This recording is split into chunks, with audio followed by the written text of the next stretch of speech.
Alors, dans cette vidéo, nous allons voir la troisième partie des exercices sur les dominos qui correspondent aux exercices que l'on peut trouver dans les tests psychotechniques ou des tests d'entrée à certaines écoles. Donc ici, on va voir des dispositions un petit peu différentes de ce qu'on a vu dans les premières vidéos, avec des cas qui sont un petit peu plus particuliers, mais qu'il faut connaître parce que ça tombe assez souvent. Ici, on voit qu'on a une disposition en carré.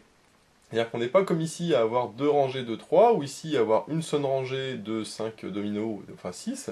Ici, on a 3 rangées de 3 dominos. On peut avoir aussi 4 rangées de 4, mais le plus souvent, c'est 3 rangées de 3 dominos. Quand on a comme ça 3 colonnes et 3 lignes, ce qu'il faut faire, c'est regarder s'il n'y a pas une logique selon les dominos en ligne, ou selon les dominos en colonne éventuellement, ou alors s'il n'y a pas des symétries. Donc symétrie soit par rapport à ici la colonne du milieu, c'est-à-dire que ça et ça ce serait pareil, ça et ça ce serait pareil, ça et ça ce serait pareil, ou éventuellement selon la deuxième ligne, à savoir que les 3 du dessus seraient les mêmes que les 3 du dessous, éventuellement en renversé, ou on peut aussi avoir des symétries selon les diagonales, donc par exemple sur celle-là, c'est-à-dire que ça et ça ce serait pareil, ça et ça ce serait pareil, et si on fait selon l'autre diagonale, c'est-à-dire que ces deux-là seraient pareils, et ces deux-là seraient pareils. Et si on raisonne par contre sur les lignes, on peut regarder, est-ce que par exemple, 1 plus 4 ça fait quelque chose, ou si on fait des multiplications, des sommes, des divisions, etc. C'est ce qu'on avait vu dans d'autres vidéos. Mais ici, on va regarder plutôt des symétries. Pourquoi? Parce que là, ce qu'on remarque, c'est que si on fait une symétrie par rapport à là, donc là j'ai 0, 1, sauf que là c'est pas du tout le même. Si on fait par rapport à là, j'ai 0, 1, mais là c'est pas du tout le même non plus. Par contre, là, on voit que le 1,2 correspond au 1,2 ici, mais renversé. Et de la même manière, j'ai le 5,4 qui correspond au 4,5 ici, mais renversé. Donc on se dit, tiens, apparemment, ça et ça, c'est symétrique, mais renversé. Et ça c'est aussi symétrique, mais renversé. Donc, c'est-à-dire que là, j'ai ce que j'ai dit tout à l'heure, une symétrie par rapport à cette diagonale-là. Donc ça voudrait dire que lui et lui vont être les mêmes, mais renversés. Alors attention, ça c'est une hypothèse, maintenant il faut regarder si parmi les dominos qui sont proposés, est-ce que là-dedans, j'ai bien le domino qui correspond à l'inverse de lui, l'inverse, c'est-à-dire quand j'inverse le haut et le bas, puisque quand je regarde, celui-là et celui-là sont les mêmes mais en renversé, 2, 1, 1, 2, et celui-là 4, 5, 5, 4, c'est les mêmes mais en renversé. Donc là, le 3, 4 devrait faire 4, 3. Donc est-ce que j'ai le domino 4, 3? Oui, il est ici. Donc, puisqu'il est là, eh bien, là on voit la logique, hein, c'est que c'est bien symétrique. Par contre, si ce domino ne faisait pas partie de la liste des propositions, à ce moment-là, ça veut dire qu'il y a une autre logique qu'il faut essayer de trouver, comme j'ai dit, soit par exemple en faisant, en additionnant, ou en soustrayant, ou en multipliant, que ce soit selon les lignes, les colonnes ou autres. Voilà, mais d'où l'intérêt de regarder, enfin de faire une hypothèse et de regarder est-ce que mon hypothèse est vérifiée par le domino qui correspondrait. Et ici, oui. Donc ça veut dire que c'est le domino là qui correspond à ça. Donc comme on le voit ici, il y a une symétrie, mais en plus elle est renversée dans le sens où les dominos ne sont pas exactement les mêmes, mais c'est les mêmes avec inversé par rapport au chiffre du haut et au chiffre du bas. Donc ça, c'est plus quelque chose de géométrique, plutôt quelque chose de calculatoire. Là, c'est de l'observation en disant, tiens, j'ai des dominos similaires symétriquement par rapport à la diagonale, c'est juste qu'ils sont renversés, mais en tout cas, c'est dans ce genre de cas, quand on voit des dominos similaires, qu'il faut se dire que l'on a ça et non pas des sommes, des divisions ou des multiplications. Maintenant, on va regarder qu'est-ce qui se passe quand on a une disposition comme ça avec deux lignes de 3 colonnes. Alors, on avait vu pas mal d'exemples là-dessus. Et ce qu'on avait vu, c'est que souvent, le troisième, c'est soit le produit des deux premiers, par exemple on multiplie, on arrive à ça, ou on soustrait, ouais, on arrive à ça, ou on divise, ou on multiplie, enfin voilà, il y a plusieurs possibilités. Éventuellement, ça peut être aussi en diagonale, comme ça, donc 1, 5, 5, ou 1, 4, 5, ou donc ici 2, 4, et puis ce qu'on cherche. Ce qu'on peut voir des fois aussi, c'est des symétries par rapport à là, c'est-à-dire que lui, c'est le symétrique de lui, ou alors c'est 1 de plus que lui, donc on peut raisonner aussi en colonne. Ici, si vous essayez tout ça, vous verrez que ça ne marche pas, puisque par exemple là, 1 fois 5, ça fait bien 5, mais 1 fois 4, ça fait pas 5. Bon. Donc par contre, on peut se dire, tiens, au-dessus je multiplie, et en dessous, par contre, j'additionne, parce que 1 plus 4, ça fait 5. Donc je vais me dire, si apparemment ici je multiplie et ici j'additionne, ça c'est tout à fait possible, mais à ce moment-là il faut vérifier est-ce qu'en bas il y a le domino correspondant à la multiplication du haut et à l'addition du bas. Donc en haut 2 fois 3 ça fait 6, donc là le seul où il y a 6 en haut c'est celui-là, et en dessous je fais l'addition, donc 3 plus 4 ça donne 7.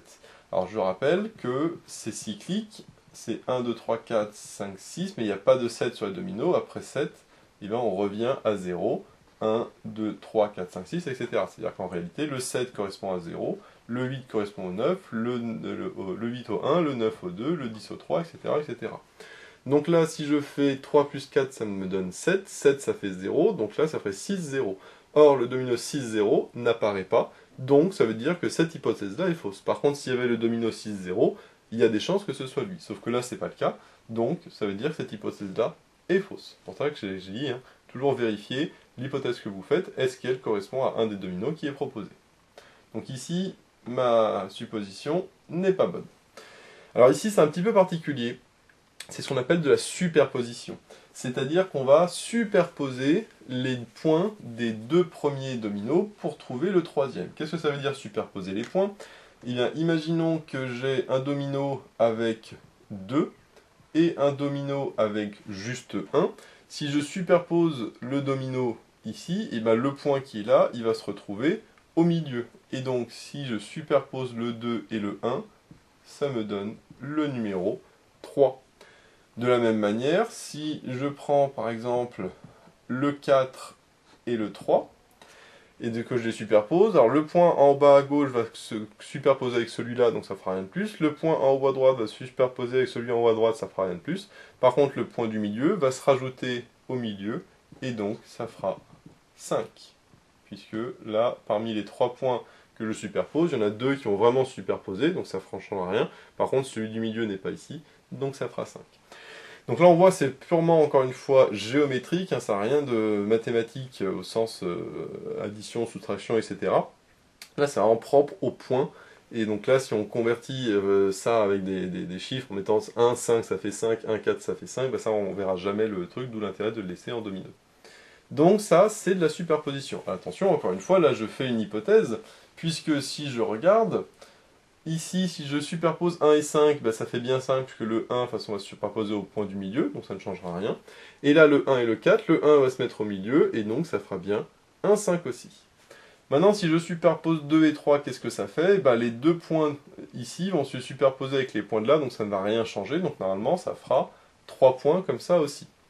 Là, par contre, si je superpose le 3 et le 4, eh bien, le point en haut à gauche va se superposer à lui, en haut à droite va se superposer à lui, ça ne changera rien. Par contre, le point du milieu va se rajouter, et donc, ça fera 5.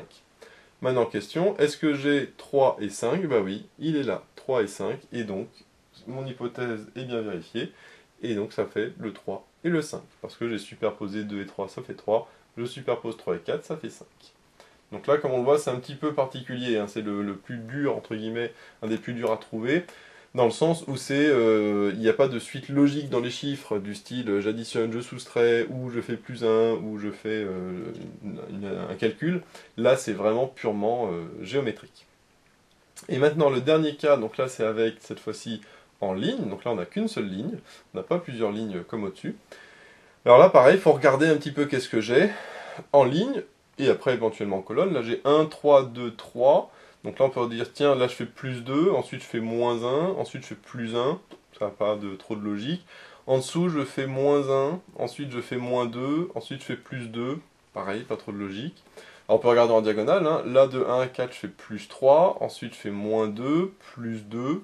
Pareil, pas vraiment de logique, hein. Si je fais l'autre diagonale, pareil. Donc on peut se dire là que je fasse en diagonale, en somme, etc. Je ne trouve pas. Pareil, si alors je pourrais multiplier, hein, 1 fois 3 fois 2 fois 3, là ça fait un peu beaucoup, mais on pourrait éventuellement, parce que la multiplication c'est plus dans le cas où on a deux lignes comme ça, et moins de colonnes, mais on trouverait un résultat, mais qui ne correspond pas à ça.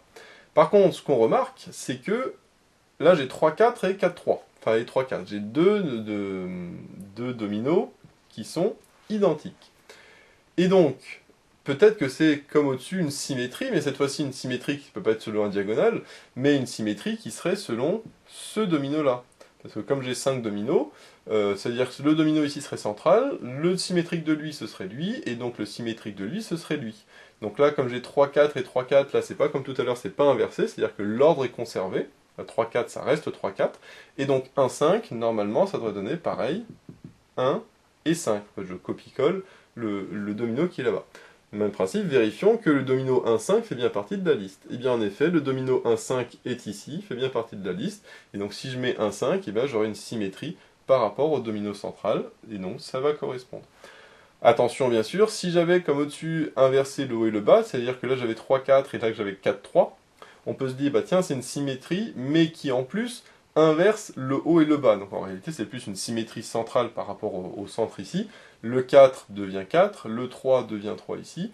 Et donc, bien sûr, si je fais la symétrie ici, j'aurais dû inverser, c'est-à-dire que le domino 1,5 devient 5,1. C'est-à-dire que ça aurait donné ce domino-là. Mais ici, c'est pas le cas, puisque là, les deux 3, 4 sont dans le même sens et non pas l'un inversé par rapport à l'autre. Mais on voit que ça se joue à pas grand chose. Une fois qu'on a repéré que c'est une symétrie, eh bien regardez si la symétrie est parfaite, ou si en plus elle est inversée un petit peu comme ici, où là j'ai certes une symétrie par rapport à la diagonale, mais en plus j'inverse le chiffre du haut et le chiffre du bas sur le domino. Ce qui ici n'est pas le cas, mais si j'avais inversé ici le 4 et le 3, à ce moment-là ça n'aurait pas été le domino 1,5, mais le domino 5,1. Donc voilà un petit peu les autres cas que l'on peut avoir par rapport aux deux autres vidéos qu'on avait vues, donc je vous invite à voir, je mettrai le lien dans la description. Avec ça, normalement vous avez vu la plupart des cas que l'on a vus, et bien sûr on verra dans d'autres vidéos d'autres cas encore plus compliqués sur les dominos. Donc voilà, j'espère que cette vidéo vous sera utile, n'hésitez pas à vous abonner pour être au courant des nouvelles vidéos qui sortiront. J'ai mis le lien dans la description vers l'énoncé de l'exercice, ainsi que vers d'autres exercices sur les dominos. J'ai également mis le lien vers la page Tipeee où vous pouvez soutenir Méthode Math, et moi je vous dis à bientôt pour de nouvelles vidéos.